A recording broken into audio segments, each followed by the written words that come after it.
ఇంతటి పూర్వమైనటువంటి అవకాశాన్ని మనందరి బ్రతుకులోకి దయచేసినటువంటి మనల్ని కన్న తండ్రి అయిన దేవునికి మన సంఘములో కృతజ్ఞతాస్తుతులు చెల్లిస్తూ ఉన్నాను.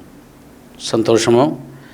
ఆరాధనలో చక్కగా మనము నేర్చుకుంటున్న పాఠము సంఘములో కలహం వలన కలిగే ప్రమాదం ఏంటి అయినా సంఘములో కలిగే ప్రమాదాలు ఉన్నాయట. సంఘాల్లో ప్రమాదం ఏందబ్బా? అదే కదా మనం ఆలోచిస్తుంది. సంఘములో ఏదో గంట 2.5 గంట ఉండిపోతాము. దీనికి గొడవలు ఏముండి ఇక్కడ? దీనికి కలహాలు ఎందుకు వస్తాయి? నిజమే, కలహాలే ఉండకూడదు. 1.5-2 గంటలు ఉండేది. కానీ నాకు తెలిసి లోకంలో కూడా లేనంత పెద్ద గొడవ ఏడుందనంటే సంఘంలోనే ఉంది. ఏది 2.5 గంటకే. అందుకని ఆ గొడవ ఏందో తెలుసుకునేసి వాటికి స్వస్థ పలుకుదాం, అవి దాన్ని దూరంగా పెడదాం అని సంఘములు ఏర్పడే గొడవలన్నింటినీ లేఖనాల నుంచి మనం చూస్తూ వస్తున్నాము. కొరింథీ సంఘానికి రాస్తూ అద్భుతమైనటువంటి గొడవలు ఎక్కడ వస్తాయో, ఏదైనా కలహం ఏ నుంచి పుట్టుకొస్తాయో వాటిని మనము చూసాము కూడా. కొరింథీలకు రాసిన 2వ పత్రిక 12వ అధ్యాయం 20వ వచనం చదువునాను. ఒకసారి వాటిని జ్ఞాపకం చేసి ఈరోజు పాఠంలోకి వెళ్దాము. సంఘములలో కలహాలు ఉంటాయి. అది ఎలా వస్తాయి, ఎందువల్ల వస్తాయి, ఆ కలహాన్ని మనం పరీక్షిస్తున్నాము. చూడు, ఇక్కడ ఏదో చెప్తున్నాడు. ఎందుకనగా అండర్లైన్, ఒకవేళ ఉన్నదని మాకు ఉంది ఏదైనా, ఒకవేళ నేను వచ్చినప్పుడు అంటే బోధకుడు సంఘానికి వచ్చినప్పుడు, లేదా మన ప్రభుని యేసుక్రీస్తు వారు ఈ లోకానికి 2వ రాకడలో వచ్చినప్పుడు, లేదా ఈ ఆరాధనకు తండ్రిని దేవుడు వచ్చినప్పుడు, ఎన్ని రకాలైన చెప్పొచ్చు నాయన, వచ్చినప్పుడు మీరు నాకిష్టలుగా ఉండరేమో అనియు నేను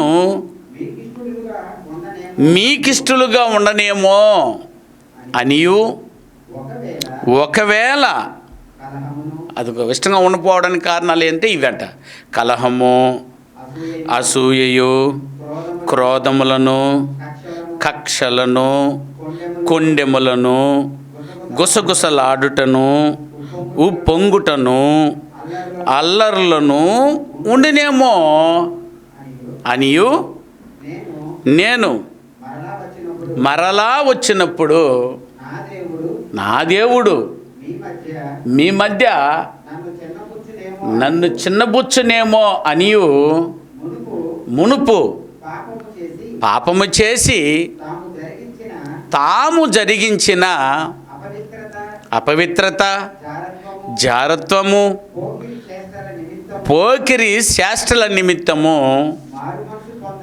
మారు మనసు పొందని అనేకులను గూర్చి దుఃఖపడవలసి వచ్చనేమో అనియు భయపడుచూ ఉన్నాను. చూసారా? ఇది సంఘములు ఎందుకు ఉండబోద్ది కలహం అనుకున్నారేమో. ఇదిగో సంఘములో వీటి ద్వారా కలహాలు పుడతాయి. ఒక్కొక్కటి ఇప్పుడు ఎంత పెద్ద పాఠంగా ఉందో చూడండి ఆయన.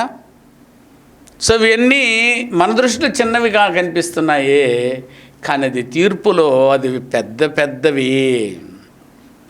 సరే, మనం ఏది పెద్దదిగా కలహాలను ఎంచుకుంటామనంటే అబద్ధ సాక్ష్యాలు, నరహత్యలను, ఆయన వ్యభిచారములను, వాటిని మాత్రమే మనం పెద్ద నేరంగా ఎంచుతాము. కానీ నిజంగా చెప్పాలంటే దేవుని దృష్టిలో అవి చిన్న నేరాలే. అది క్షమింపబడతాయి. చూసారా? పరిశుద్ధ ఆత్మకు విరోధంగా చేసే పాపాలు ఉన్నాయి చూశారు, అది ఇప్పటికీ కాదు కదా, ఎప్పటికీ దానికి ఏమి లేదు. యేసు రక్తం ద్వారా క్షమాపణ కూడా లేదు అనంటే ఎంత జాగ్రత్తగా ఉండాలి మరి. మనలో నుండే మనల్ని చంపుతుంటాయి ఇవి. మనలో నుండే మనల్ని తీర్పుకు రానియకుండా చేసే ప్రమాదకరమైనటువంటి కార్యాలు ఇవి. ఒకవేళ కలహములను, అసూయ, క్రోధమును, కక్షలు, కొండెములు, గుసగుసలాడుటను, పొంగుటను, అల్లరులను ఉండనేమో. మీరు సంఘములో జాగ్రత్తగా ఉండండి అని హెచ్చరిక చేసి, సంఘములో జరిగే ఏదైనా కలహములకు మీరు దూరంగా ఉండండి అని పాఠము నేర్చుకున్నాం. ఇవన్నీ చెప్పేశాను నేను, ఇంకా చెప్పలేదని మళ్ళా అని చూస్తున్నారు. ఇవన్నీ చెప్పే ఇప్పుడు అందులో ఇంకొక భాగము గురించి మనము ఆలోచిస్తున్నాము. అది ఇప్పుడు మనం ఆలోచించనై ఉన్నది. సంఘాలలో కలహాలు వస్తాయి దీనివల్ల అని అన్నప్పుడు దాన్ని దయ ఉంచి తొలగించుకుందాము. ఒకవేళ మీరు తొలగించుకోకపోతే ఇది మీరు ఎక్కడ తొలగించుకోకుండా పోతారని బోధకుడు ఏం చేస్తున్నాడట బాబు? భయపడుతూ ఉన్నాడట. భయము కూడాను. చూసారా, సున్నితంగా దీన్ని తిరస్కరించేశారనుకో, ఇంకా నాకు భయం పుట్టక ఇంకేం పుడుతుంది చెప్పునైనా. దీన్ని స్వీకరించి మీరు మారానంటే నాకు కిరీటంగా మారిపోతారు. నేను దీన్ని స్వీకరించండ్రా, నువ్వు ఏమైనా చేసుకో అని నువ్వు ఎగేసిపోయినావనంటే నీ పక్షంగా కొద్ది క్షణాలు ఈ కన్నీళ్ళు విడిచి దేవుని దగ్గర ప్రార్థన చేయాల్సి వస్తుంది. ఎందుకంటే తండ్రి నేను చెప్తూ ఉన్నా వారు వినలేదు అని నేను దేవునికి చెప్పాల్సి వస్తుంది. ఇది పౌలు మారు మాట్లాడుతుంది. అందును బట్టి నేను మీకు ఒకవేళ ఇష్టంగా ఉండకపోదునేమో, మీరు నాకు ఇష్టంగా ఉండకపోదురేమో. నైనా ఇక్కడ అయిష్టాలు దేని మీద ఏర్పడతాయనంటే బోధకునికి ఒక విశ్వాసికి మధ్య ఉన్నటువంటి ఇష్టాయిష్టాలు ఏదైతే ఉన్నాయి అని అంటే దేవుని వాక్యాన్ని అంగీకరించడంలోనూ అంగీకరించకపోవడంలో తప్ప మిగతా విషయాల్లో గొడవలు ఏమున్నాయో చెప్పునైనా. అసలు గొడవలే లేవు, మిగతా విషయాల్లో అవసరం సంబంధమే లేదు. ఆత్మీయంగా నేను నీకు బోధిస్తున్నాను, నువ్వు మారాలి, అది కావాల్సిందే. నేను మారనన్నావంటే అది అయిష్టం, అదే బాధ. పౌలుకి కొరింథీ సంఘానికి ఉన్న గొడవలు ఏంటైనా ఆస్తి గొడవలు ఏమైనా ఉన్నాయి బాబు? లేవే. అసలు వాళ్ళ గొడవంతా ఏదంటే వాక్యాన్ని వాడు స్వీకరించటం లేదో. ఆడవాళ్ళు అక్కడ ఏమవ్వట్లేదు నైనా, లోబడకుండా పురుషుల మీద అధికారాలు చలాయిస్తూ సంఘాన్ని పాడు చేసుకుంటున్నారు. అక్కడ గద్దించాల్సి వచ్చింది. గద్దించినందుకు కొంతమంది స్త్రీలు ఆయన మీద ఏం చేశారైనా అయిష్టంగా బ్రతికారు, ఇష్టం లేకుండా పోయారు. ఎవరైతే అటు ఇష్టం లేకుండా పోయారో ఈయన కూడా అయిష్టమైంది వాళ్ళ మీద. ఇది పగ కాదా? దీని పేరు కలహం కాదా? స్థితి ప్రేమతో కూడుకున్న కలహం. నువ్వు మారలేదన్నటువంటి కొడుకు మీద తండ్రికి కోపం ఉండదా? తల్లికి బిడ్డ మీద కోపం ఉండదంటే 100% ఏముంటుంది అయినా? ఉన్నాయా లేదా? ఎందుకనంటే బిడ్డల బాగోగు కొరకు తల్లిదండ్రులు కష్టపడుతుంటే అది అర్థం చేసుకోకుండా పిల్లలు అర్థం చేసుకోకుండా బతికితే, ఎదిరిస్తే అప్పుడు తల్లిదండ్రులు కూడా బాధపడతారు. ఇది ఎంత సత్యమో. సంఘములో కూడా అలాగే గడువులో పుట్టే ప్రమాదాలు ఉన్నాయి. ఇక్కడ గొడవ ఏందయ్యానంటే ఇదిగో బోధకునికి ఎవరైనా విశ్వాసులకు మధ్య కొరింథీ సంఘంలో ఏర్పడినటువంటి బాధ. నేను నీకు ఇష్టంగా ఉండకపోదునేమో, మీరు నాకు ఇష్టంగా ఉండకపోదురేమంటే వాక్యాన్ని గైకొనకపోతే, అంగీకరించకపోతే గొడవలు వస్తాయి. అది కలహమే. అట్లాంటి కలహాన్ని నెల్లూరు ముత్యాలపాలెం సంఘంలో రాకుండా చూసుకోండి. చెప్పింది చెప్పినట్టు చేసుకొచ్చేయండి. సూపరు. ఇష్టంగా బతుకుదాము. ఏనైనా చెప్పింది చేసినట్టే చేసిన దాన్ని తీసుకొచ్చి ప్రకటించి మీరు ఆరాధించండి. ఏ ప్రాబ్లము రాదు. దానికి స్వస్థ పలకొచ్చు, దానికి అవకాశం ఉంది, జవాబు ఉంది. కానీ సంఘాలు వాటిని సరిపోల్చడం లేదు. ఆడ చెప్పారంటే నేను మొదట వాళ్ళు చేసే పనులు ఏంటంటే నేను ఆగిపోతా, ఏం చేసుకుంటావు చేసుకోబో, ఈ సంఘం బట్టి 34 సంఘాలు అవుతాయి మాకు అని చెప్పి వెళ్ళిపోతున్నారు. నువ్వు ఎక్కడికి వెళ్ళినా అట్టు వెళ్ళిపోతూనే ఉంటావు. కారణం ఏంటంటే నువ్వు అసూయను తొలగించుకోబోయేది లేదు, అల్లరిని తొలగించుకోబోయేది లేదు, క్రోధమును తీసేసుకోబోయేది లేదు, కక్షలు తీసుకోకపోయేది లేదు, కొండెములు తీసుకోబోయేది లేదు, గుసగుసలాడే బుద్ధి నీకు మారదు. చూసారైనా ఇవన్నీ ఒక్కసారి లెక్కేయండి. నువ్వు ఏడబోయినా మారవు. ఎందుకంటే నువ్వు ఏడబోయినా స్వీకరించే మనసు నీకు లేదు, ఏడబోయినా నీకు మారే గుణమే నీకు లేదు.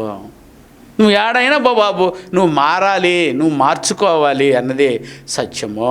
రైట్, నేను ఇక్కడ మారలేను, నేను అక్కడ మారుతానంటే నేనే సిఫారసు నా లెటర్ ప్యాడ్ మీద రాసిస్తాను, బ్రహ్మాండంగా తీసుకొని పోండి.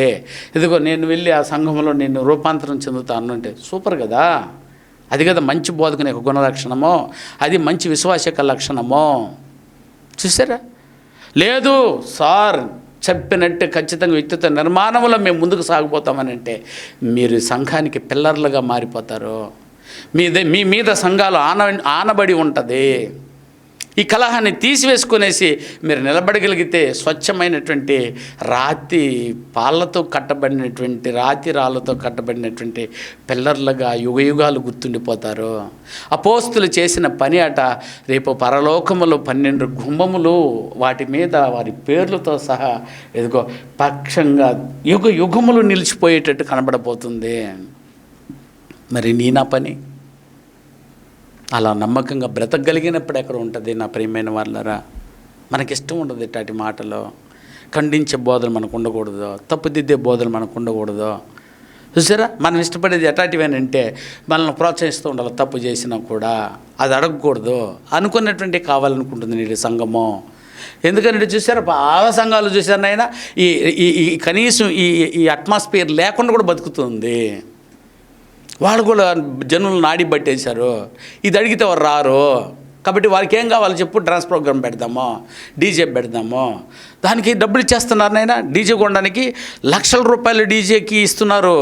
యాంపిల్ బేర్కి మనది కాలిపోతే మళ్ళీ 3,500 పెట్టి మళ్ళీ ఏందది ఆ ట్రాన్స్ఫర్ కొనలేకపోతున్నాను నేను. హార్డ్ డిస్క్ అయిపోయి ఉంది. హార్డ్ డిస్క్ 15,000 అట, 15,000 పెట్టి కొనలేకుండా ఆడబడి ఉంది. చూసారు, ఇవన్నీ ఎందుకు అయ్యానంటే ఎప్పుడు చూసినా ఖండిస్తున్నాడు.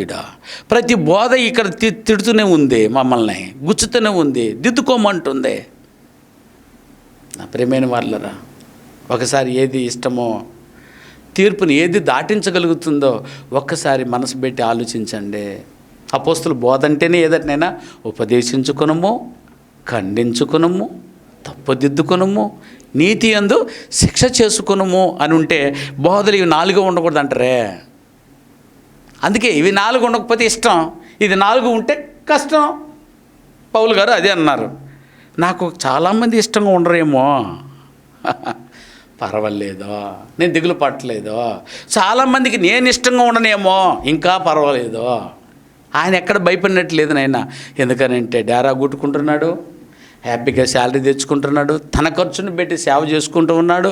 ఉన్నతంగా ఇక్కడ కాకపోతే అక్కడ, ఇక్కడ కాకపోతే అక్కడ కొన్ని సంఘాలు అంతియోకియా దగ్గర నుండి ఇటలీ వరకు అపూర్వకంగా తన పని చేసుకుంటూ వెళ్ళిపోతున్నాడు. ఆయుష్ ఉన్నంతవరకే. నష్టపోయేది కొరింథీ సంఘమే, నష్టపోయే ప్రమాదాలు ఉన్నది సంఘంలో ఉన్న సభ్యులే. అందుకే నా ప్రియ సోదర సోదరి, నీకు హెచ్చరికలు ఇస్తూ ఉన్నప్పుడు వెంటనే దాన్ని తీసుకుని జాగ్రత్త పడి మారడానికి నువ్వు సిద్ధపడు అన్నది కలహము. సంఘములో ఏర్పడే కలహాలకు ఉన్నటువంటి విముక్తి, విరుగుడు, మందు.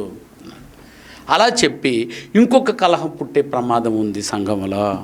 అందుకని నేను రాస్తున్నానని అనుభవశాలి, క్రీస్తుకి ఇష్టమైనటువంటి దాసుడు, ఏనైనా తన శిష్యుడులో దేవునికి ఇష్టమైన, యేసుక్రీస్తు వారికి చక్కటి ఇష్టమైనటువంటి ఆత్మీయ వ్యక్తి ప్రేమించి వ్రాసినటువంటి లెటర్ 3వ పత్రిక, యోహాను రాసిన 3వ పత్రిక. ఉన్నతమైన మాటలు. ఇదిగో 2వదిగా మనకు ఒక హెచ్చరిక సంఘములో. ఒకవేళ నా సంఘములో ఇది ఉంటే దయవుంచి దీన్ని మార్చుకుందామో, ఒకవేళ ఇది సంఘములో ఉందే ఏమో చూద్దామో, ఒకవేళ అది నా దగ్గరే ఉందే ఏమో అని పరీక్షించుకోవడం కొరకే దేవుడు ఆనాడు 1వ శతాబ్దంలోనే ఈ పత్రిక రాసి పేరుతో సహా చెప్పి హెచ్చరిక చేసి ఇతన్ని మార్చుకొనినట్టు కనబడుతుంది నాకు తెలిసినంతవరకు. సో ఆ సందర్భాన్ని ఒకసారి మనం చూద్దాము. ఆ వాక్య భాగాన్ని మరొకసారి సోదరు చదువుగా విందామునైనా. యోహాను రాసిన 3వ పత్రిక 9 నుంచి 10 వచనాలు. ఒకే ఒక అధ్యాయం ఉంది, చిన్న అధ్యాయము. ఓకేనా? ఇందులో ఆయన ఏం మాట్లాడుతున్నాడో ఒకసారి మనసు పెట్టి అందరూ చదువుకుందాం. చూడండి, యోహాను రాసిన 3వ పత్రిక. ఏనన్నా మొత్తం 14 వచనాలే ఉన్నాయి. 30 సార్లు చదివేయవచ్చు ఇక్కడి నుంచి పోయేలోపు దాన్ని. అందుకనైనా అంత అందంగా చదువుకుందాం, అంత అర్థమయ్యేటట్టు వాటిని చదువుకుందాం. చూడైనా ఎంత అద్భుతంగా ఉంది ఈ విషయాన్ని ఒకసారి. 14 వచనాలు ఉంటే 14 వచనాలని 3 భాగాలు చేసేసింది. అది మొదట మీకు చెప్పాల్సిన విషయం. ఎన్ని భాగాలనైనా 14 వచనాలని 3 భాగాలు చేసుకున్నాం అనుకో, 3 ముక్కలు చెప్పాలండి మన భాషలో. 3 ముక్కలు అర్థం చేసుకున్నామంటే ఈ పత్రిక అంతా అర్థమైపోద్ది నాయన. మీరు ఎప్పుడు తలుసుకున్న పత్రిక దగ్గర ఏదైనా ఒక లేఖనం వచ్చిందనంటే మీ 3 భాగాలు గుర్తొచ్చేయాలి మీకు నెంబర్ 1లో. అది సరే, పని ఎవరు రాశారో తెలుసుకోండి, ఎవరికి రాశారో తెలుసుకోండి, ఎందుకు రాశాడో కూడా తెలుసుకోండి. ఇక్కడ ఎవరు రాసింది? యోహాను గారు, అపోస్తులైన యోహాను గారు రాశారట. Very good. ఎప్పుడైనా ఏమ్మా ఎప్పుడో అదంతా మాకెందుకయ్యా అంటారా? అవసరమైనా మనకి.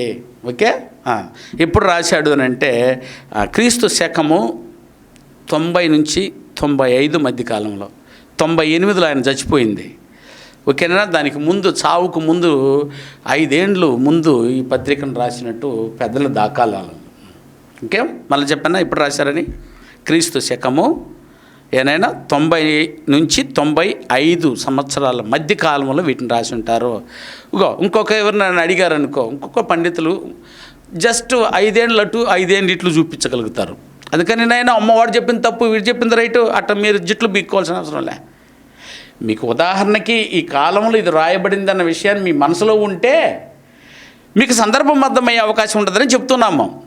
అదే కొన్ని పంతులు వెళ్ళి చూసి ఇంకొక డిక్షనరీలో కానీ మనం వెతుక్కున్నాం అనుకునైనా కొంతమంది ఇచ్చే సలహా ఏదంటే 85 నుంచి 95 వరకు రాసి ఉంటారు అని, అంటే 10 ఏళ్ళు తీసుకున్నారు వాళ్ళు. ఇంకొక గ్రంథంలో చూస్తే అది 10 ఏళ్ళు, అంటే 85 నుంచి 95 మధ్యకాలంలో రాసి ఉంటుంది క్రీస్తు శకము అని అన్నారు. సరే, ఏదైనా మనకు గుర్తుండాలి. సో అందులో కూడా ఏరాము ఎవరు కరెక్ట్గా చెప్పుంటారు అని. గ్రంథకర్తలను కూడా మనం ఏరుకుంటాం కదా, ఏరుకున్న దాంట్లో నేను ద బెస్ట్ వన్ గ్రంథకర్తని ఏరుకున్నాను. దానైనా ఏరుకున్న ఆయన దగ్గర నుంచి చాలా కొన్ని దగ్గర సంబంధాలు ఉన్నటువంటి రుజువులు చూసిన తర్వాత ఓహో ఇతను కరెక్ట్గా చెప్తూ వస్తున్నాడని ఒక గ్రంథకర్త యొక్క పండిత అభిప్రాయాన్ని తీసుకొని అదిగో రాసినటువంటి అటంట్లో చాలా 3-4 పుస్తకాలను తీసుకున్న తర్వాత ఇందులో తేలింది. సరే, నేను 90 నుంచి 95 ఉంటున్నా, లేదా 85 నుంచి 95 వరకు అన్నా, ఏదైనా మనసులో పెట్టుకోండి. అయినా ఎవరు రాశారు? ఒట్టి యోహాన్ అంటే చాలామంది గౌరవం లేకుండా మాట్లాడతారు అనుకుంటారేమో. గౌరవంగా చెప్పండి, అపోస్తలుడైన యోహాన్. ఎందుకు ఇష్టడు అతను. రెండోది ఎప్పుడు రాశారు? 90 నుంచి 95 మధ్యకాలంలో రాశారు. ఓకేనా? ఎవరికి రాశాడు? అది కదా మనకు కావాల్సింది. ఎవరికి రాశారట? ఆ గాయనుకు రాశాడు. అక్కడ ఒక మాట చూస్తే గాయన వరకే ఈ లెటర్ చింపేసి ఆ పేపర్ నాడు పంపియండి అంటారు. మరి లేకపోతే ఒక గాయనికి కాదు, విశ్వాసము కలిగిన గాయన్ లాంటి వారికి చాలామందికి కూడా వర్తిస్తుంది. గాయనే మరి మనకు వర్తించదా అంటే మనకు కూడా వర్తిస్తుంది. అంటే లెక్క చెప్పగలంటే విశ్వాసం కలిగిన గాయన్ లాంటి వాళ్ళకి ఇది. ఓకేనైనా? Very good. గాయనికి రాశాడు. ఒక గాయనికి అనుకుంటే పొరపాటు. అందుకే దీన్ని మనం 3 భాగాలుగా దీన్ని విభజించుకున్నామంటే పూర్తి విషయాలు మనకు అర్థమయ్యే అవకాశం ఉంటుంది. ఓకేనా? ముఖ్యాంశం ఏముందినైనా ఇందులో 14 వచనాల్లో పోయి ముఖ్య అంశం ఏముంటుంది? 14 వచనాలు మాట్లాడితే అందులో ముఖ్యమైనది ఒకటే ఉంటుంది. ఆ సందర్భం ఏదో ఒకటి ముఖ్యమైన ఉంటుంది. అందుకే చెప్పింది అది ఏదనంటే సత్యములో నడుచుకునుచున్న విశ్వాసులకు, అంటేనా సత్యములో నడుచుకుంటున్నటువంటి విశ్వాసులకు ప్రోత్సాహకరంగా ఉండటం కొరకు రాయబడిందట. ఇది ముఖ్య ఉద్దేశం ఒకటి. రెండవది ఏదనంటే చూసారైనా, రెండవ విషయం ఏంటంటే తప్పుడు నాయకత్వాన్ని, వాటి బహిర్గతను విడమరి చేతి చూపించి వారిని పెళ్ళగించాలన్న ప్రయత్నంతో రాశారట. ఎవరైనా? రెండవది ఏదట? తప్పుడు నాయకత్వాన్ని బహిర్గతము చేయుటకు, అయ్యా నువ్వు తప్పు చేస్తున్నావయ్యా అని ఎత్తి చూపించడానికి సంఘంలో ఉండేవారికి ఈ ఉత్తరాన్ని రాశాడు. మొదటిది దేనికోసం రాశాడు నాయన? సత్యమును అనుసరించుచున్న విశ్వాసులకు ప్రోత్సాహకరంగా ఉండేటట్లు రాశాడు ఒకటి. రెండవ భాగము ఏముంది అందులో ముఖ్య ఉద్దేశంలో అంటే ఏమైనా తప్పుడు నాయకత్వాన్ని బహిర్గతం చేయుటకు ఈ లెటర్ని రాశాడు అన్నది అభిప్రాయము. మూడవది ఏదయ్యానంటే, మూడవ భాగం ఏముంది అందులో అనంటే సంఘములో ప్రేమతో కూడుకున్న సత్యాన్ని కాపాడుట కొరకు దాన్ని వ్రాసి వారిని బలపరిచాడు. ఏనైనా? సంఘములో ప్రేమతో కూడుకున్న సత్యాన్ని, ప్రేమతో కూడుకున్న సత్యమును కాపాడుకోవాలి. నేను దేవుడు నాకు బ్రతికనిచ్చినంత వరకు నేను దీన్ని కాపాడి ఇతరులకు ఇది అప్పగించి నమ్మకమైనటువంటి వారికి, సామర్థ్యం కలిగిన వారికి ఇది నేను ఇచ్చేసిపోవాలి అన్నదానికి ఉత్తరాన్ని రాశాడట. 3 భాగాలు ఉంది ఇందులో.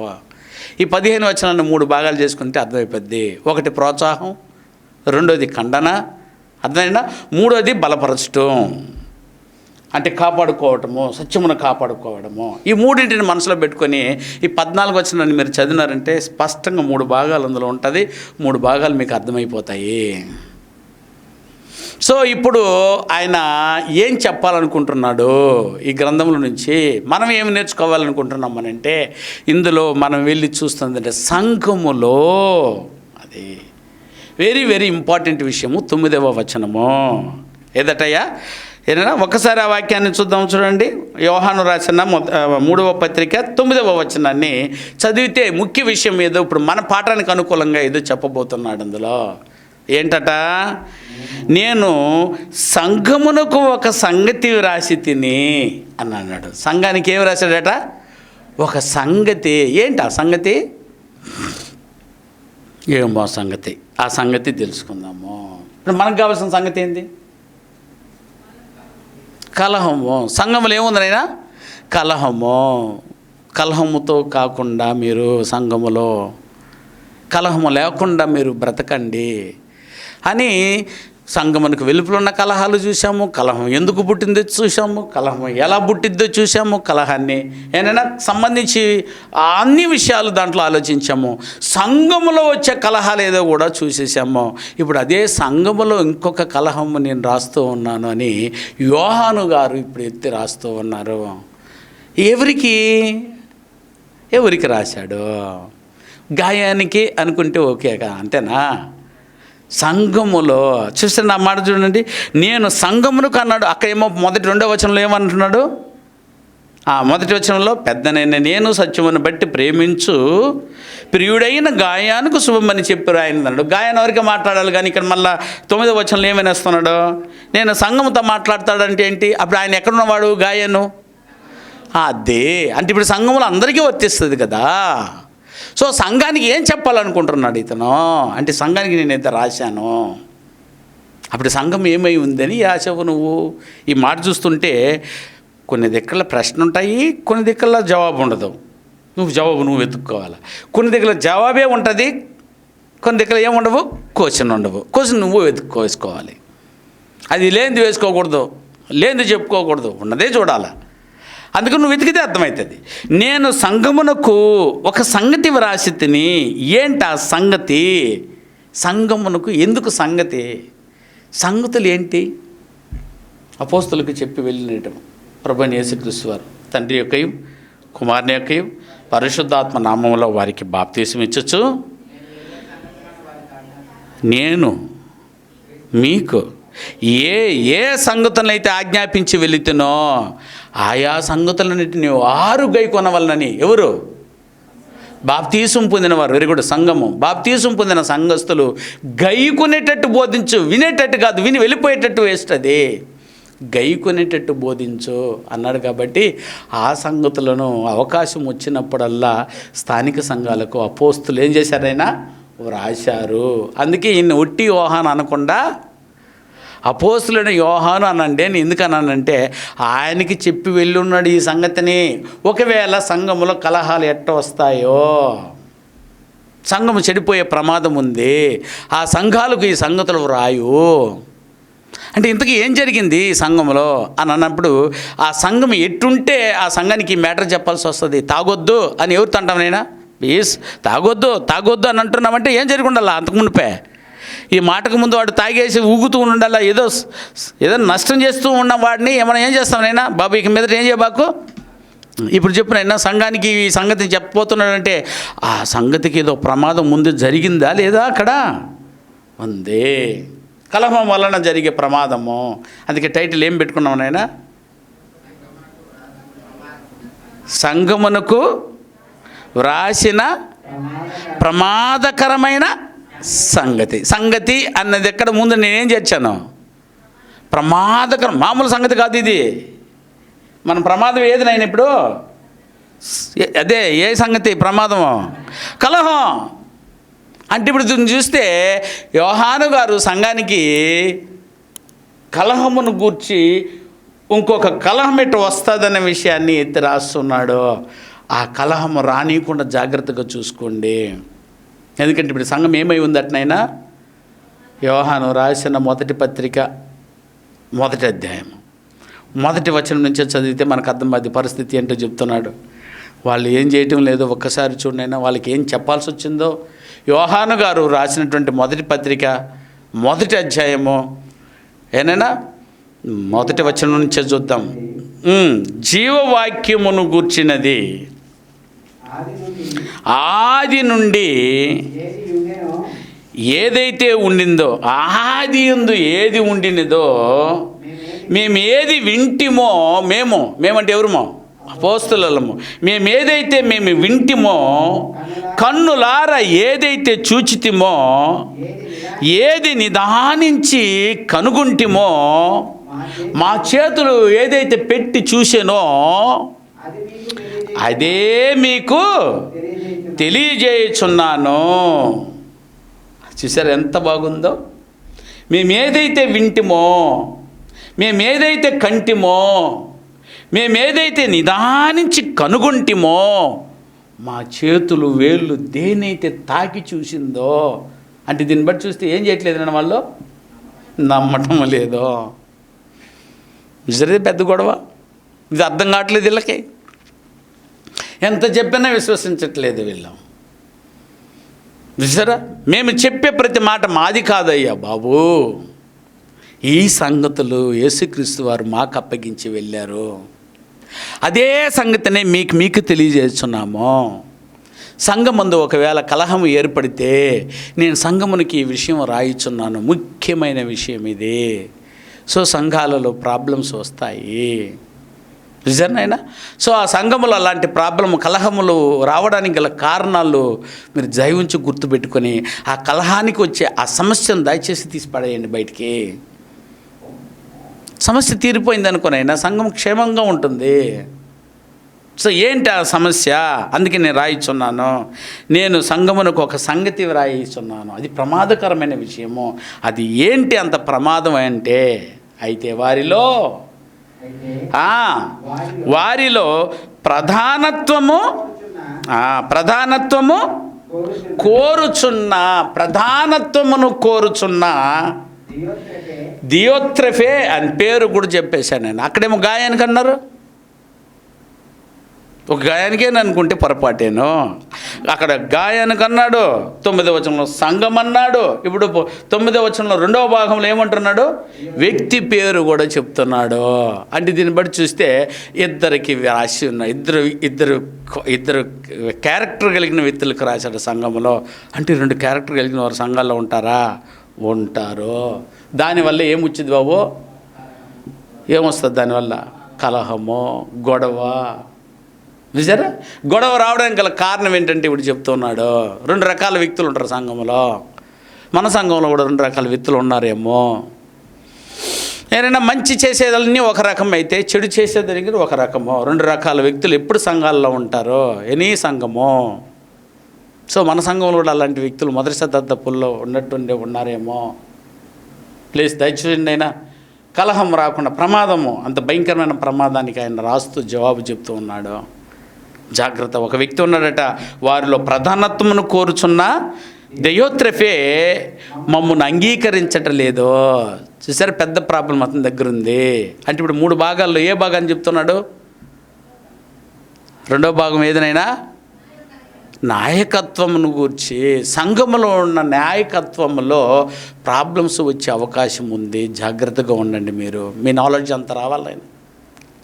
సంఘాలలో సమస్యలు పుట్టినప్పుడు వాటిని తీర్చుకునేంత జ్ఞానపు మీరు ఎదిగినప్పుడు ఈ పాఠం కూడా అర్థమవుతుంది. ఇంత జ్ఞానము పాఠం మీకు అర్థం కాకుండా పోతే నేను ఊరికి చెప్పుకుని పోయిన వాడిని అవుతాను. మీరు ఇవి ఎప్పటికీ ఆ స్థాయికి రాబోయేది, అటు గొడవ రాబోయేదే లేదు అని అనుకున్నారు. నేను ఎందుకు చెప్తాను? ఈ పాఠం వేస్ట్ కదా. సో సంఘముల కలహాలు వస్తాయంటే భవిష్యత్తులో ఒకవేళ ఈ పాఠము ఆ సమస్య వచ్చినప్పుడు, ఇప్పుడు మాకు రాలేదు కాబట్టి మాకు అవసరం లేదని అనుకుంటున్నారేమో, రేపు వస్తే. అందుకే జాగ్రత్తగా విను. ఒకవేళ ఇట్లాంటిది రాకుండా ఇప్పుడే చూసుకో. స్థానిక సంఘములో ఉన్నటువంటి ప్రియులారా, అసూయకు, కలహములకు చూసాము ఆ లిస్టుని. ఆ లిస్టు సాదా అందరి దగ్గర ఉండేవే. ఇదిగో ఇప్పుడు చెప్తున్న లిస్టు భయంగా ఉంది. సంఘములో ఒకడు ఏం కోరుకుంటున్నాడట? ప్రధానత్వమును కోరుకుంటున్నాడట. ఇది పెద్ద గొడవ. ఇట్లాంటి వ్యక్తుల దగ్గర మనం తట్టుకోలేమో, పని మొత్తం పాడైపోతుంది. అతని పేరు ఏంటంటనైనా దయోత్రెఫే. పేరే భయంకరంగా ఉందని వాడిది, దయోత్రెఫే. ఈ వ్యక్తిని గురించి మాట్లాడుతున్నాడు. సో ఈ 3 భాగాలను ఎక్కడి నుంచి ఎక్కడ భాగం చూస్తే మనకి ఈ విషయం అర్థమైపోద్ది. నెంబర్ 1 భాగం చెప్పాను కదా, ఏంటనైనా ప్రోత్సాహం. ఎక్కడి నుంచి ఎక్కడి వరకు ఆ వాక్య భాగం చదివితే అదే మొదటి అధ్యాయంలో 1 నుంచి 8 వచనాల వరకు ఒక భాగం. 1 నుంచి 8 వచనాల వరకు ఒక భాగం. ఆ భాగంలో ప్రోత్సాహమే కనబడుతుంది. మీరు చదువుకున్నారు ఇంటికెళ్ళి అందులో ప్రోత్సాహమే కనబడుతుంది. అద్భుతంగా ప్రోత్సహిస్తూ ఉంటాడు. ప్రియుడా, నీ ఆత్మ వర్ధిల్లుచున్న ప్రకారము నువ్వు అన్నింటిలోనూ వర్ధిల్లుచు, నువ్వు సౌఖ్యంగా అన్ని విషయాలు ఉండు అని చెప్పి, అన్ని దేవుని పని చాలా చక్కగా ఉంది నాయనా అని చెప్పి పొగుడుతాడు, ప్రోత్సహిస్తాడు. ఎక్కడి నుంచి ఎక్కడి వచనం వరకు? 1 నుంచి 8 వచనాల వరకు. రెండవ భాగం ఏది? తప్పుడు నాయకత్వం గురించి వారిని ఖండిస్తూ కలహం రాకుండా జాగ్రత్త పడమని రాసిన లెటర్లలో ఎక్కడి నుంచి ఎక్కడి వరకు అంటే 9వ వచనం నుంచి 10వ వచనం వరకు. ఎన్నో వచనం వరకైనా? 9వ వచనం నుంచి 10వ వచనం వరకు రెండవ భాగము. ఇక 3వ భాగము ఎక్కడి నుంచి ఎక్కడి వరకు అంటే 11వ వచనం నుంచి 14వ వచనం వరకు. ఇందులో ఏముందనంటే ప్రేమతో సత్యమును కాపాడుకోండి అని బుజ్జగించే అపూర్వమైనటువంటి మాట. ఈ లెటర్లో 3 భాగాలు ఉన్నాయి. 3 భాగాలు 14 వచనాన్ని 1 నుంచి 8 వరకు ఒక భాగము, 9 నుంచి 10 వరకు రెండవ భాగము, 11 నుంచి 14 వరకు మూడవ భాగంగా 3 భాగాలుగా మనం ఆలోచించాము. ఇప్పుడు మనకు కావాల్సింది మొదటి భాగం, రెండవ భాగం, మూడవ భాగము కాదు, కానీ రెండవ భాగంలో ఉన్న సారము మనకు కావాలి. ఇక్కడ సంఘములో కలిగే ప్రమాదాన్ని గురించి రాస్తూ ఆయన ఏమని చెప్తున్నాడు ఇప్పుడు వెళ్ళి వాక్యంలో వెళ్ళి చూద్దాము. ఆయన ఏం కోరుకుంటున్నాడటనైనా ఒకసారి ఆయన చెప్పిన ప్రకారము 9వ వచనం నుంచి మరొకసారి 10వ వచనం వరకు పూర్తిగా చదివేసేయనన్నా మనకు మైండ్లో ఉంటుంది. అందులో నుంచి మనం ఆలోచించేద్దాం. నేను సంఘమునకు ఒక సంగతి వ్రాసి తిని, ఏదైనా ఎన్నో సంగతులు ఉన్నాయి కానీ ఇది వెరీ వెరీ ఇంపార్టెంట్ సంగతి. ఏంటి ఆ సంగతి? అయితే వారిలో ప్రధానత్వము కోరుచున్న దెయోత్రఫే మమ్మునంటే అపోస్తలులను లేదా పెద్దలను వారు ఏం చేయట్లేదు, ఆయన అంగీకరించటలేదు. వాడు మమ్మును గూర్చి, అపోస్తులను గూర్చి లేదా బోధకులను గూర్చి, సువార్తికులను గూర్చి ఏం చేస్తున్నాడు ఆయన? చెడ్డ మాటలు వదురుచు అంటే చల్లడం, వదురుచు. అయ్యా అది చాలనట్టుగా, ఏది అటా చెప్పుకుంటూ పోయేది చాలక సహోదరులను తానే చేర్చుకుంటే బాగుండు. అట్టయినా నువ్వైనా కాపాడు కదా, అట్టా కాపాడ్డు. చేర్చుకొను కొనక వారిని చేర్చుకున్న మనసగల వారిని కూడా, వాళ్ళని ఎవరిని? సంఘములో ఉండే వారిని ఇంకొకటి చేర్చుకుంటున్నాడంటే వారిని కూడా చేర్చుకోనియకుండా ఆటంకపరచుచు సంఘములో నుండి వారిని వెలివేయుచున్నాడు. వీడి పెద్ద భయంకరుడులా కనిపిస్తున్నాడు నాయన. ఈ క్యారెక్టర్స్ అయితే మంచిది కాదు. ఇప్పుడు చూడండి ఎంత భయంకరంగా ఉందో. సంఘములో నుంచి వారిని ఏం చేసేయాలనుకున్నాడు నాయన? వెలివేయిచు ఉన్నాడు. చాలా చాలా జాగ్రత్త. వెలివేయిచు ఉన్నాడు. అందుచేత నేను వచ్చినప్పుడు లేదా ప్రభు వచ్చినప్పుడు, నేను రావాలంటే వాడు చావాలా. సమాధి కార్యక్రమానికి వస్తా ఒకటి. ఎందుకంటే ఆల్రెడీ వాడు ఏమైపోయినాయన? బ్రతికి ఉన్నాడన్న పేరు మాత్రమే ఉంది కానీ వాడెవరు ఇప్పుడా? Is a dead. ఒకటి. లేదు నేను రావాలి అని అంటే ఒకటి ఏమై ఉండాలి? వాడు చచ్చిపోయినా ఉంటాడేమో. యేసు వచ్చే లోపం ఉండడు. చూసారా? ఇన్ని రకాలుగా ఆలోచించవచ్చు దాన్ని. నేను వచ్చినప్పుడు అతను నేను ఏం చేద్దును? జ్ఞాపకము చేసుకుందను అని అంటే వీడు చిన్నోడు కాదు. వీడు చెడిపోతే పర్వాలేదు కానీ వీడు సంఘాన్నే చెడిపేస్తూ ఉన్నాడు. దీని పేరు కలహము. ఇంత భయంకరమైన కలహము ఒకవేళ సంఘములో ఉందేమో. సో ఇది ప్రమాదకరము అని నా చేతులు రాయిచున్నాయి. నిజమేనా? ప్రమాదకరమైన సంగతి ఉంది సంఘములో. అదేదనంటే ఒక పెద్ద జబ్బు కలిగినటువంటి రోగం, ఎంత పెద్ద రోగం ఏదేనంటే ప్రధానత్వము. చూసారా? ఇది మ్యాటరు. ఇది ఎవరైనా ఈయన పేరు ఏమో దియోత్రెఫే, వెరీ గుడ్. దియోత్రెఫే అన్న వ్యక్తి పేరేమో గుర్తుంది. ఇంకెక్కడైనా చదివినారా ఈ పేరుని? చదివారా? ఫిలోమోన్లో చదివారా? ఏమైనా ఎవరు అర్థం కల వినబడలా? ఎవరినైనా ఈ పేరును ఇంకెక్కడైనా చదివారా? ఏంటి సార్ మీరు ఎప్పుడే అడిగితే అట చెప్పాము, వారం కావాలా, వచ్చే వారం వరకు ఇచ్చానా? చదివే వాళ్ళకి కావాలంటారు కానీ చదవని వాళ్ళు నువ్వు ఎప్పుడైనా చెప్పుకోపోయావా? అవసరమైన నేనేం చెప్పినా లాభంలే, ఎందుకంటే దాని మొహమ్మద్ చూడరు మీరు. మీ డ్యూటీ మీరు అది మిమ్మల్ని తీర్పుని దాటిచ్చేస్తుంది అనుకుంటున్నారు సోదరా సోదరి. అబద్ధం. ఆ విద్యాడు పొట్టకు మాత్రం ఉపయోగపడుతుందిరా బాబు. అది మిమ్మల్ని తీర్పులాగా నడిపించదు. నువ్వు దేనికి ప్రాధాన్యత ఇస్తున్నావో అది నీకు తీర్పు దగ్గరికి రాదు. నా మాట వినండి, బుజ్జగించి చెప్తున్నాను. 1 గంట దీనికోసం ఇచ్చి 1 గంట చాలు, 1 గడి అయినా 1 వేళ అయినా అన్నాడు. అయినా ఎక్కువ మిమ్మల్ని ఏం కోరలేదు. 1 వేళ రవి అంతేనా? 1 వేళ కూర్చొని చదవలేరు. 14 వాక్యం చదివేంత ఓపిక లేదు మీకు. సరేనా?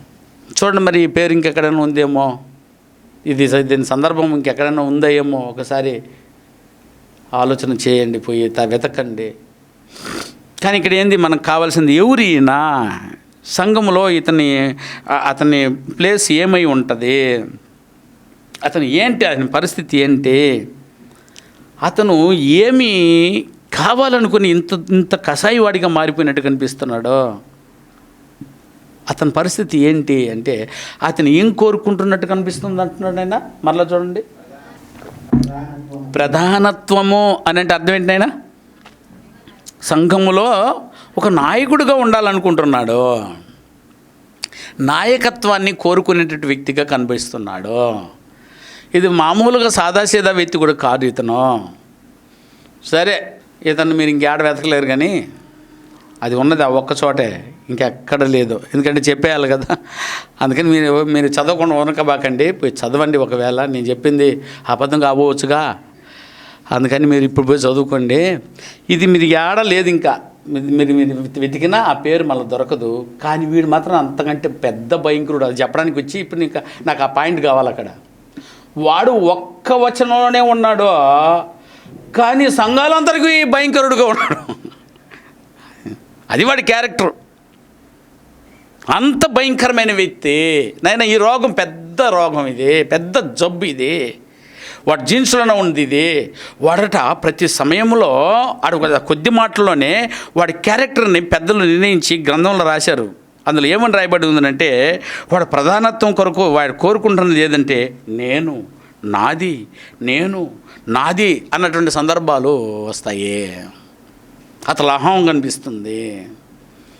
చూసారా, అపోస్తుల మాటే వినలేదంటే అప్పుడు ఏందండి దాని అర్థము? అది చూడండి, ఆయన వాడు మమ్మును గూర్చి 9వ వచనమే, ప్రధానత్వమును కోరుకుంటున్న దియోత్రెఫే మమ్మల్ని అంగీకరించటలేదు. అంటే నేనే, అపోస్తులేంది, యోహానేంది, పౌలేంది, పేతురేంది, నేను కదా. నేను యేసుని చూసినాను అన్నట్టున్నాడు వీడు. నేను యేసుతో కూర్చున్నప్పుడు సంగతిని తెలుసుకున్నవాడిని నేనే. నేను మీకు ఏ సంగతి అయితే ఆజ్ఞాపించి తినో అంటే నేను అర్థం ఏంటైనా, నేను మీకు ఏ సంగతినైతే ఆజ్ఞాపించినంటే నేనంటే ఎవరు? యేసు ప్రభువు. మీరంటే ఎవరు? ఆ లెక్కలు ఈడు ఉన్నాడయ్యా. ఇప్పుడు ఆ విషయాలు ఎవరికి వచ్చో? అపోస్తులకే వచ్చు. కానీ వాళ్ళ మాట నేను అంగీకరించానంటే నీకు వచ్చా? అంటే ఇప్పుడు ఎంత గర్వం కలిగిన వాడు ఉండాలి నాయన. అంటే వారి క్యారెక్టర్ అర్థమైపోయింది చూడు అక్కడ. ఏది ఆ కాలంలోనే లేనివాడైనా కూడా మాకు అన్నీ వచ్చు. విజర్ ఎంత ఎదిరిస్తున్నాడో, అంగీకరించట్లేదంటే ఇంకేం చేయలేము నాయన అన్నీ.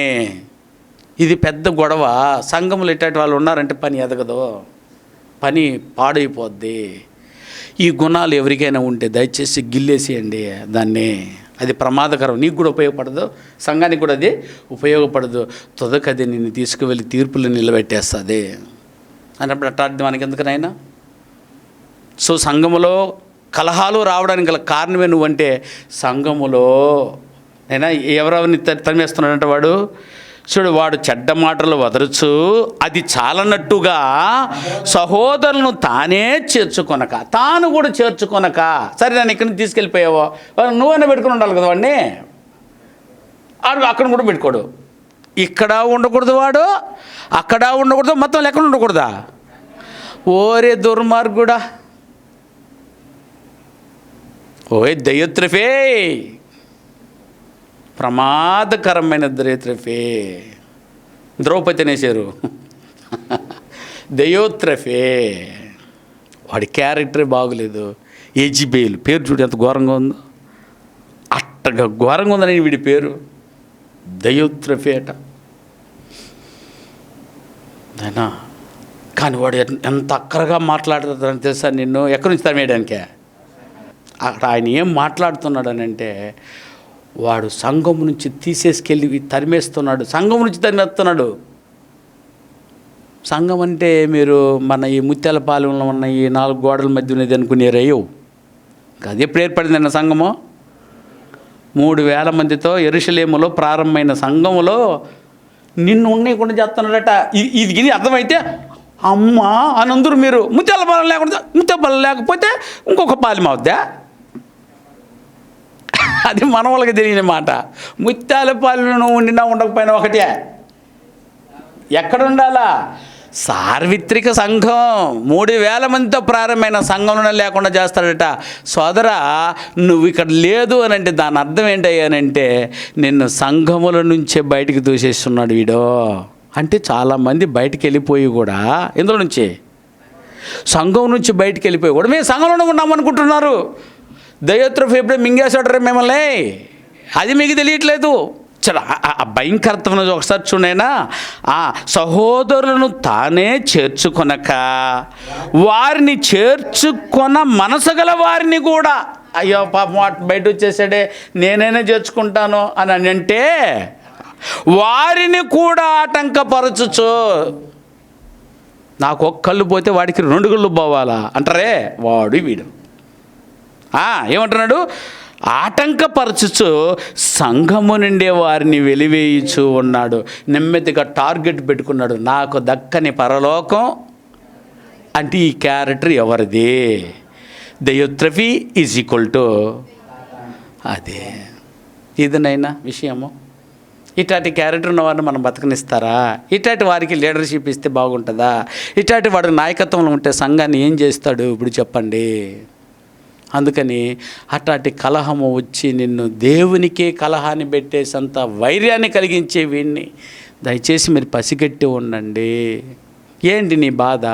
ఏంటంటే వారు నీ మేలు కోరి మిమ్మల్ని వెంటాడువారు కారు. ఇది మీకు స్పష్టంగా అర్థం అవ్వాలి. ఎందుకు వచ్చి నాతో మాట్లాడుతున్నాడు చూసారా? ఇది వచ్చి సంఘములో మాట్లాడవలసిన విషయాన్ని నాతో వచ్చేందుకు మాట్లాడుతున్నాడు. నువ్వు ఆలోచించాలట. ఆ విషయాన్ని చూద్దాం. గలతీయులకు రాసిన పత్రిక 4వ అధ్యాయము. ఈ సందర్భం అక్కడ ఉందో. నేను గలతీయులకు రాసినటువంటి పత్రిక 4వ అధ్యాయం. ఒకసారి అందరూ బైబిల్ తీసి చూడండి. 16, 17, 18 వచనాలనైనా.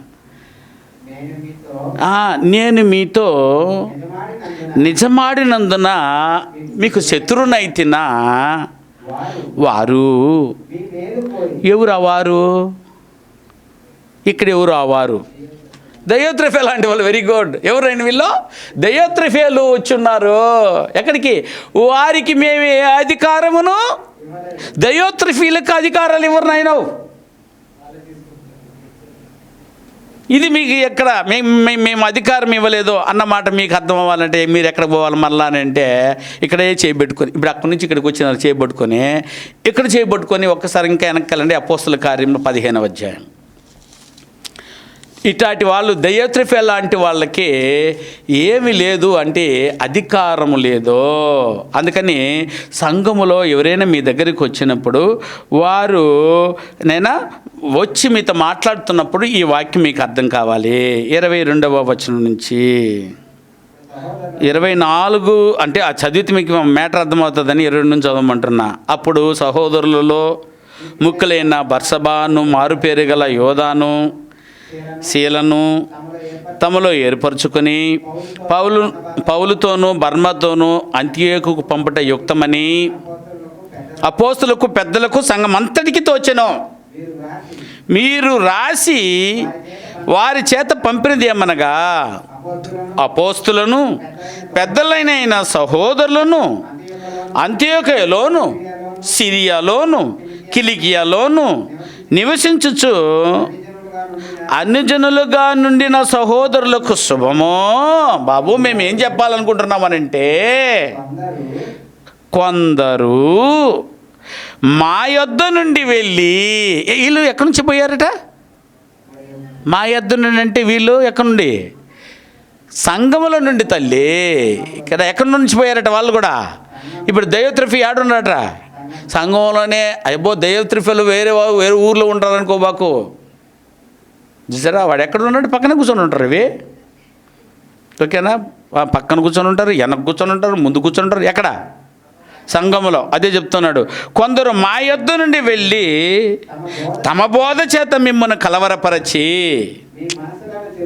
మీ మనసులను ఏం చేసేస్తున్నాడు ఆయన? చేర్పుచున్నాడని వింటిమి. వారికి మేము ఏ అధికారం ఇచ్చి ఉండలేదో. మీరు గమనించవలసిన విషయం ఏదంటే, ఎవరైనా మీకు వాక్యం చెప్పడానికి వస్తే, అమ్మ కూర్చొనైనా బోధకుడు వచ్చేసినాడమ్మా, మంచి బోధకుడు పెట్టు, ఆ తర్వాత మంచి కాఫీ ఇవ్వు, అంతా ఇచ్చేసి సంద కూడా ఇచ్చి పంపించము. నిజమైన పాస్టర్కి మాత్రం ఇవ్వబాకండి. చూసారా ఎంత ఘోరంగా ఉందో? అప్పుడు మీ ఇంటికి వచ్చి అలా ఉన్నప్పుడు మీరు పరీక్షించవలసిన విషయము, సంఘములో ఏ సంఘములో ఉన్నారు మీరు? ఆ సంఘములో మీ పొజిషన్ ఏంటి? మీరు నాయకత్వంలో ఉన్నారా? విశ్వాసిగా ఉన్నారా? లేదా బోధకుని స్థాయిలో ఉన్నారా? సంఘములు మీ స్థితి ఏంటి అని అడగండి. అప్పుడు వాళ్ళు చెప్తారు, మేము సంఘములో పెద్దలై ఉన్నాము. అమ్మో, వెంటనే లేచి నిలబడి వందనములు బ్రదర్ అనండి.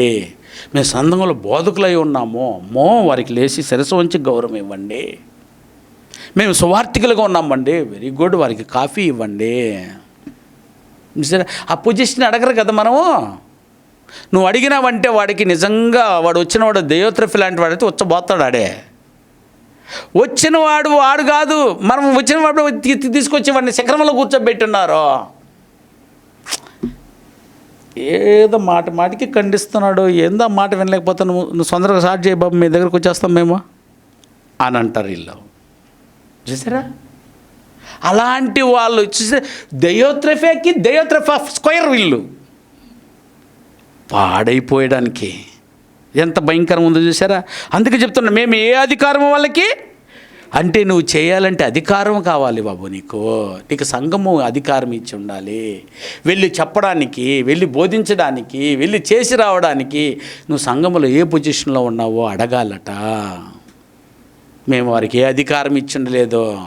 వారిని మీ చేర్చుకోవద్దు. ఎక్కడ? మీ ఇంట చేర్చుకొనవద్దు. వాడికి శుభమని కూడా శుభమే చెప్పకూడదు. అంటే మీరు ఏమేమి చేసేస్తున్నారు దైవత్రిఫీలకి.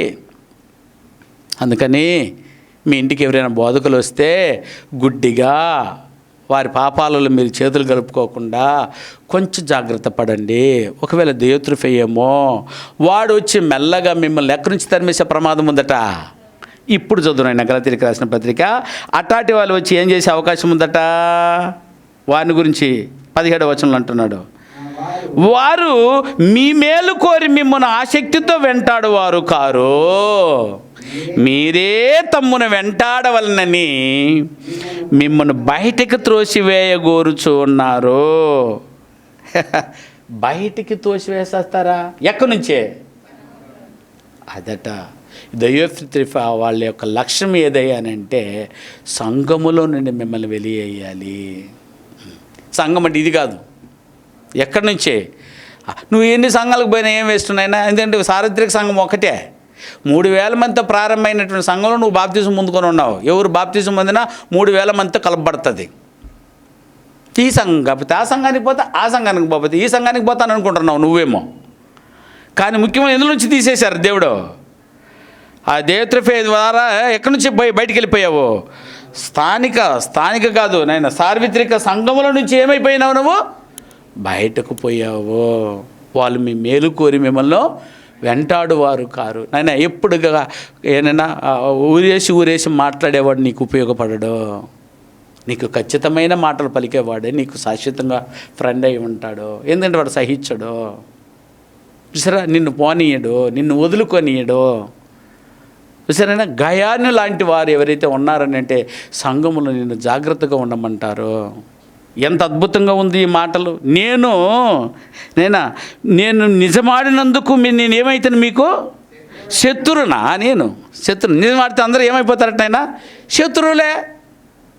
కానీ దేవత్రిఫే వచ్చి మంచి మాటలు అయితే చెప్పలేదు, వాడు మంచిదైతే చెప్పలేదు నాయన నిజంగానే. ఇప్పుడు చూడండి అక్కడికి వెళ్ళండి. ఇంకా యోహాను రాసిన 3వ పత్రిక సచ్చుడైన సహోదరులను తానే చేర్చుకొనక వారిని చేర్చుకున్న మనసగల వారిని కూడా ఆటంకపరచుచు సంఘములో నుండి వారిని ఏం చేస్తున్నాడు ఆయన?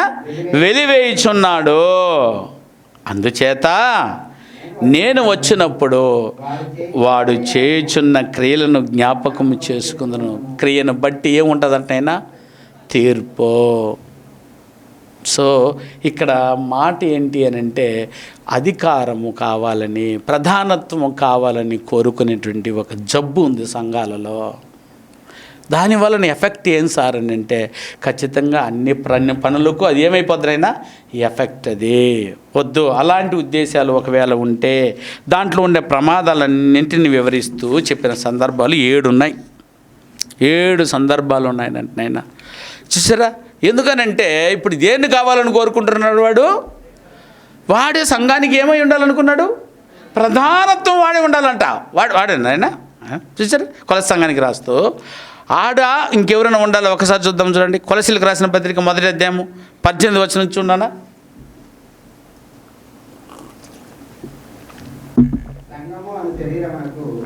సంఘము అనే శరీరమునకు ఎవరబ్బా?